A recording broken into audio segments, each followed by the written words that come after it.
నేను Kanchana picture first release అయ్యేప్పుడు theatre బయట కూర్చొని నా పిక్చర్ ఫుల్గా ఆడుతుంది, బయట నుంచి ఎంజాయ్ చేస్తున్నాను లోపల పాప్కార్న్ తింటూనే. అప్పుడు ఒక మదర్ 2 పిల్లలు తీసుకొని గేట్ లోపల వెళ్ళారు, థియేటర్ లోపల. అక్కడ ఫుల్ అయిపోయింది, డోర్ క్లోజ్ చేసేసారు. ఆ 2 పిల్లలు కింద పడి ఏడుస్తున్నారు. ఆ మదరు ఇక్కడి నుంచి డబ్బులు, ఇక్కడి నుంచి ఎక్కడెక్కడో వెళ్ళి బ్లాక్ టికెట్ కొనుక్కొని లోపల వెళ్ళారు. నాకు అన్నట్ల నీళ్ళు.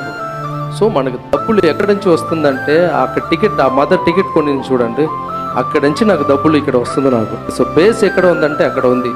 సో మనకు మంచి చేసే వాళ్ళకి మనం ఏదైనా సహాయం చేయాలి. అలాగే చెన్నైలో ఆ స్టేజ్ మీది ఈ మాట చెప్పి నేను ఫస్ట్ అడ్వాన్స్ తీసుకున్నప్పుడు 1 crore పబ్లిక్ సర్వీస్ చేయాలని చెప్పేసి 1 crore ఇచ్చాను. అక్కడ చెప్తూనే ఉంటుంది, ఎప్పుడు నీకోసం బతికితే అది నార్మల్ లైఫ్, మిగతా వాళ్ళ కోసం బతికితే అది గొప్ప లైఫ్ రా అంటది.